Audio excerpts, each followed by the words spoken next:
Hey everyone, my name is Dr. Dolores Tarver. I'm a licensed psychologist here in Georgia, and it is time for the TT Time with Dr. Tarver is a wellness-based podcast. It is not intended to be a substitute for a relationship with a licensed mental health provider. Welcome back to our Mental Health Awareness May series entitled Maximizing My Mental.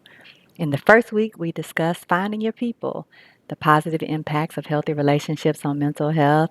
Last week, we discussed becoming mentally free from the expectations placed on us by ourselves and others. And this week, we are going to be discussing the power of the tongue. So, I frequently talk to you all about the wellness areas, 8 or 9, depending on which model you look at. The 9 wellness areas include purposeful and meaningful activity. And so it just depends on which one you're referencing. They are all absolutely important.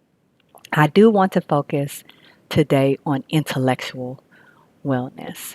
So, intellectual wellness includes our lifelong pursuits of learning, our ability to think critically, to challenge ourselves, to consider other perspectives, to explore beliefs and ideals, the time we carve to prepare for learning. So our time management, our study skills falls under intellectual wellness, our ability to acquire new skills, and also just creative pursuits that we may be interested in. So that might be reading, writing, solving problems and challenges, playing intellectually stimulating games, attending workshops, classes, pursuing our career goals, traveling, attending cultural events, engaging in artistic endeavors. Those would all be examples of what intellectual wellness could look like. Today, I want to focus on challenging our perspectives and exploring our beliefs and ideals. You're seeing a lot in the news about so many things being questioned with regard to how they're presented in our K through 12 educational systems, how they're being presented in colleges. And I think this is a good time for us to do some reflection too. So let me just get transparent for a moment as I talk about the power of words. Now, I would describe myself as a pretty positive person. I'm engaging. I like to consider multiple perspectives. I believe in being kind. I believe in being loving. But there's also this part of me that can cut with my words. I don't curse people. I don't yell at people. I don't attempt to savagely drag people through the mud.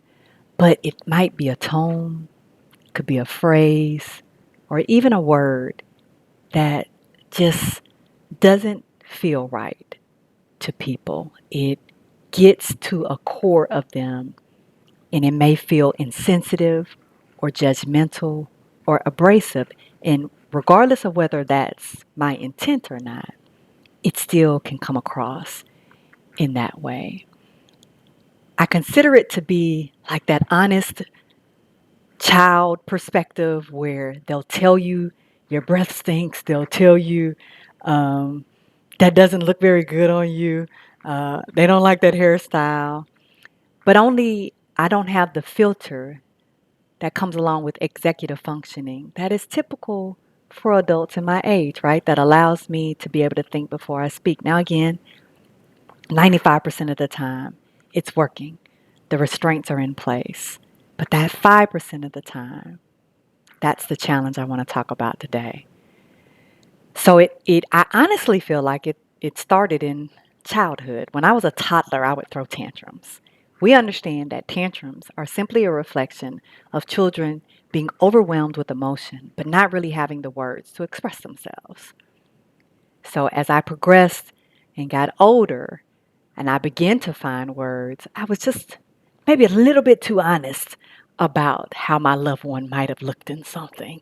Making those comments as a kid, and you can get away with some things, but as you get older, the expectation of you changes. It progressed through my teenage years where I would blurt things out, how I felt about a situation or what I wanted at the most inopportune times, simply because it just would flow out and I wouldn't think about it almost impulsively. I've always wondered whether or not I had undiagnosed ADHD. I digress. In my 20s, it was, yeah, you didn't season that. really well. When you really just had a moment of transparency about that you were uncertain about something that you prepared. And instead of me being grateful about, hey, you know what? Tastes good to me. I appreciate you creating this meal. I was honest. I didn't need to be, but I chose to be. And it was really hurtful because you really weren't looking for honesty. You were looking for reassurance. Maybe we were watching a show together and something about that show was very similar to things I know about your life. And you make a comment about a character. And I say, well, it's interesting that you would feel that way because you do the same thing in your life. We are watching a show. Why did I need to say that? I didn't. I brought up your personal struggles in what should have been a safe space. Maybe I was harder on you than I needed to be out of frustration about choices that you made. Or maybe really I was upset with myself about mine. Regardless of, again, the intention, the impact has been detrimental in every one of those examples. Maybe less so when I was younger, but definitely, and again, more awareness as I got older, when you see people's faces change and you see that look in their eyes, that look of hurt.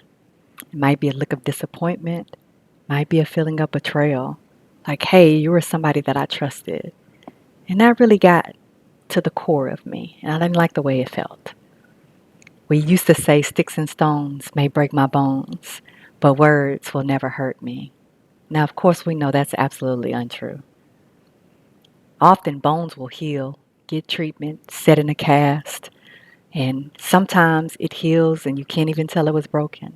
But words, they linger. They set up in our minds, they set up in our bodies, they set up in our spirits, and they get on automatic playback. Even when they're not queued up, they're there, always waiting, lingering for an opportunity to come forth. Now, there are plenty of examples of words that hurt. There's slander, insults, criticism, self-disparaging words we say about ourselves, inaccurate words that people will say about us, mocking, the jokes that are at the expense of us, that the family will say, oh, I'm just kidding with you. You know, that's how we play. But it's not playing to me. And these are things I experienced. And they were hurtful when people did them to me. So I'm very mindful of that. So I try not to engage in those behaviors, but I still have found ways to hurt people. I know that we all have been on social media and we've looked at the comments. Sometimes we go just to the comments so we can see what people say. How easy it is to crush someone with just a few clicks of the keyboard. In fact, in 2009, the word of the year was unfriend. And before that, it was cyberbully. If that's an indication of you, the power of words to be abrasive. Inherent in our DNA is the ability to experience emotional as well as physical pain, unless there's an illness that prevents either or both. But in general, we feel losses, we feel rejected, we feel abandoned, judged, we feel isolated, lonely. We have anxiety when connections fall apart, whether that's a breakup, a friendship ending, being cut off from family, or on the other side of that, needing to cut family off for our own wellness, and death. We literally can feel physical pain from these very intense emotional hurts. In fact, survivors of verbal abuse and emotional abuse often comment that they wish they were hit instead of having to endure the harsh wounds that come from the words that they can't stop replaying. At least somebody would be able to see the damage. We know that bullying, verbal abuse, the criticism, those hurtful comments, they actually affect our brain development. The body really does keep the score. We become rejection sensitive. waiting for someone to exclude us, reject us, abandon us. We look for it. And when it happens, we respond very strongly to it. In fact, we will overreact to it because it may be a perceived rejection as opposed to an actual one. Now, rejection sensitivity is learned in childhood, as many of the habits we have are, and it affects us later on in our life. But it started out being how we attach to people. Were they safe? Were these secure relationships? Could I trust you? And the reality is, when we're in environments where there are hurtful words, we don't necessarily feel safe. Now, your question may be, okay, well, if you realized all of this, then why do you continue to keep hurting people with your words? Or why do other people hurt with their words? As with most things, it's a complicated answer. I will say that some of us want to see change in people, that part of us that wants people to be well and healthy. And sometimes the words we choose are not the healthy wellness we actually want to see, but it comes out in criticism, in judgment, insensitivity, not giving people grace. I've dealt with it. I've moved on from it. Why can't you? Right? And so the messages we sometimes send to people is they're not trying hard enough. They don't want to make these changes. It hurts us, and so we hurt them, thinking that's going to motivate them to change. I think one of the other things for me is that I tend to internalize a lot of things. I'll eat it. I won't say when my feelings get hurt all the time. I let a lot of things go. I give people so much grace that there's going to come a time when those restraints are so overtaxed, they're no longer working. So instead of me eating all of the things you have given me and reframing it, because there is a such thing as toxic positivity, then it comes out in me lashing out with a statement. I will also tell you that I absolutely do not like to see people struggle with the things I struggle with, right? And so often I find myself wanting to say or saying to people the things that I want to say to myself, like, why are you still struggling with that?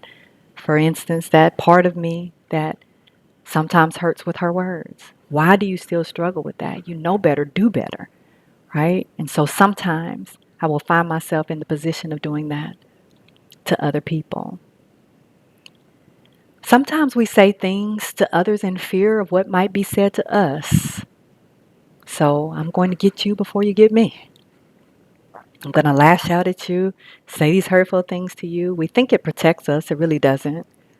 All it does is confirm for us that people can't be trusted because, again, I can't be trusted. Here I am being hurtful, rejecting, judging, criticizing someone with my words. So why would I expect that it's possible for me to have a safe space where people don't do the same thing to me? I think gossip is another thing that probably contributes. We have a desire to hear what people are going through. And we want to hear what people are going through that's negative, right? So we can weigh in. This is why social media is so popular. This is why reality shows are so possible, um, that we enjoy them so much. Can't get my words together. Popular, thank you. Um, and so in that, it continues to allow us to develop these very harsh and judgmental statements about people. We want to tell them how they could do things different and grow up, and you need to be mature. And this is why there's such a bad representation of us. And truthfully, I'm doing the same thing this person is doing that I'm criticizing on TV. My words may look a little different, and maybe I didn't throw a drink on somebody, but I'm still weighing in, judging someone. I think sometimes it's learned. We grow up in environments where that's what we saw, that's what we heard, that's what we experienced.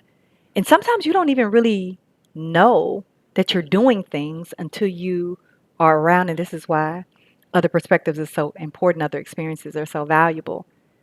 Because then I realized, like, oh, wait, your family doesn't talk to each other that way? Like, oh. Like, you all don't do the hurtful jokes. Like, you actually respect people and are loving and kind. I think the thing that people most connect with when they say hurtful things to other people is that they feel like they were hurt, and so they're justified in hurting this other person. So you may have said something about me that wasn't true. Maybe you said something about me that felt like it disempowered me or was dismissive of me.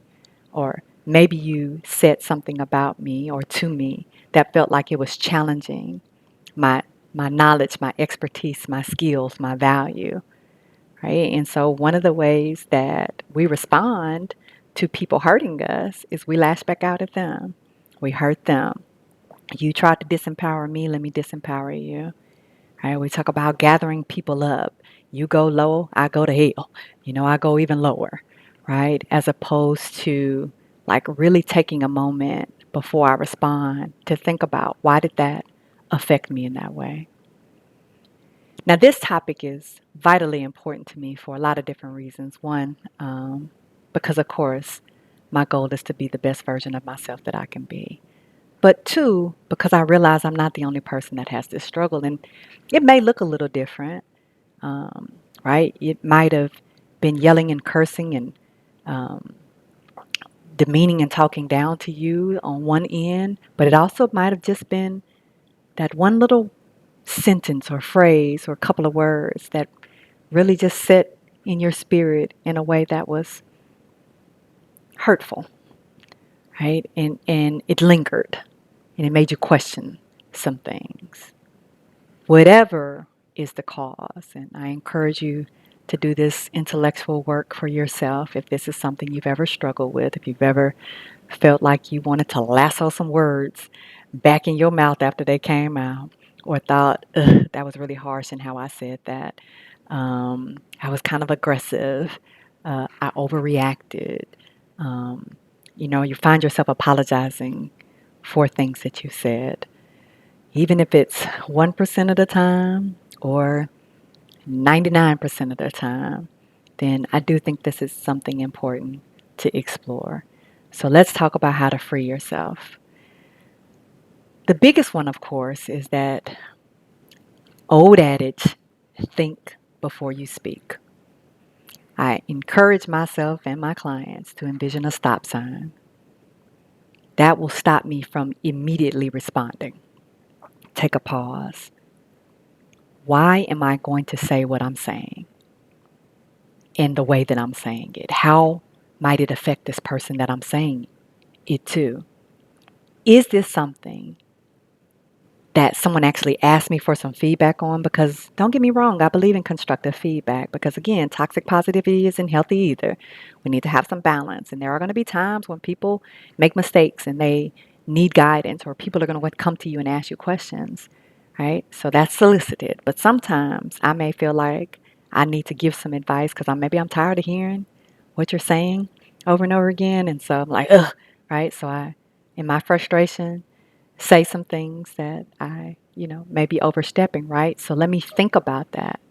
What is underneath why I'm responding in the way that I'm responding? Am I irritated? And that's this emotional check in, right? So, how am I feeling? What am I feeling?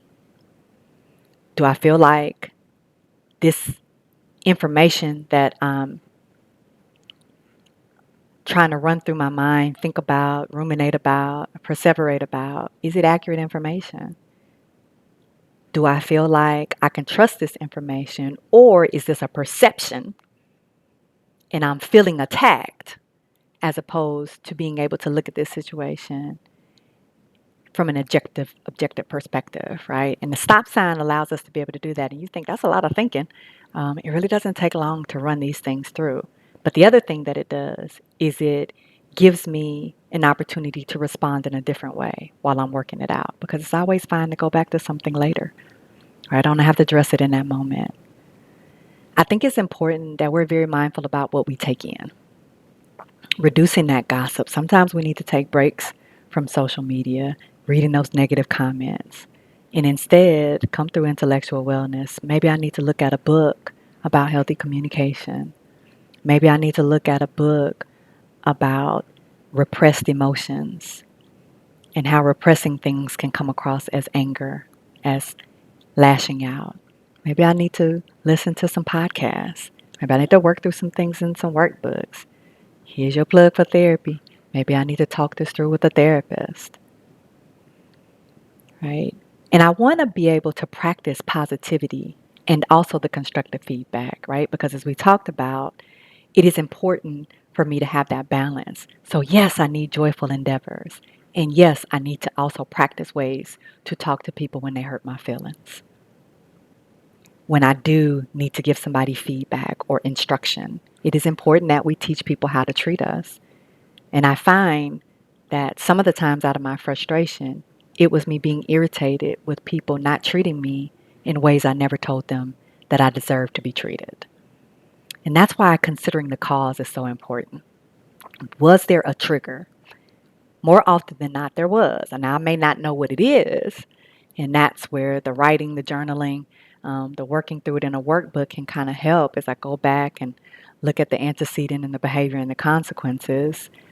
But have I attended to whatever my wounds are so that they're not bleeding onto you? And I do think it's also important that we practice intentionality when we respond to negativity from people. When someone does say something that feels like it's challenging you, or when people are telling things about you that aren't true. So I don't have to match energy with other people because that may not necessarily be the best option for me, particularly if I'm trying to address hurting people with my words. And there's a time and place for everything. Sometimes you have to put your distance between you and someone else with your words, and you use your words in order to create safety. That should not be true of people that you have loving relationships with.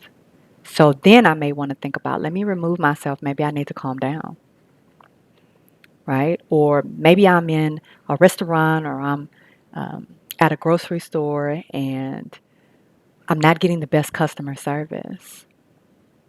How might I respond to that, right? How do I want to address that situation?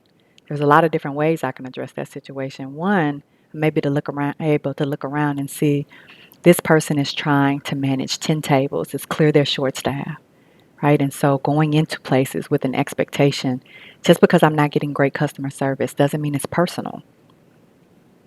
Now, I can choose to do a few things. Maybe I might say, hey, you know what? Can you bring me that to go? Or maybe I haven't ordered yet. And I say, you know what? I'll just leave you a little tip and then go ahead. I see you all are really busy, right? And being able to recognize that whatever I choose to do, I need to be comfortable with it and I need to, again, manage that. I'll eat things like, hey, I can be too over accommodating. So I want to have that balance in that. But it's important that I recognize this other person's limitations in the same way that I recognize mine. Because maybe I have expectations of this person that are unrealistic.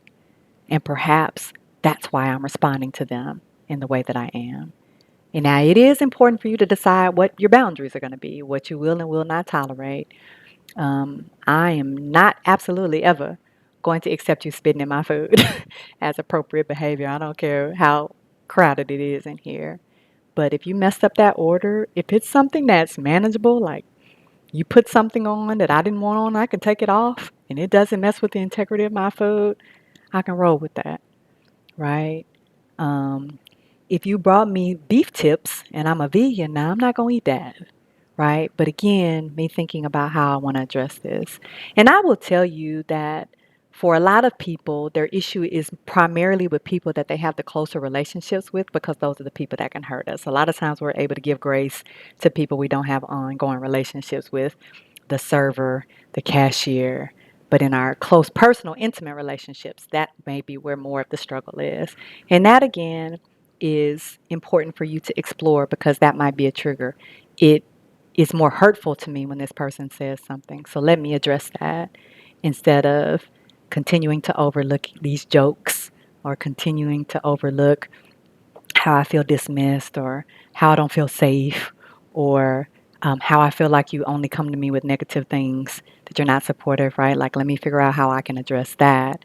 And that speaks to being able to make changes in our support system. Sometimes it is people that we're around that are contributing to how we say things.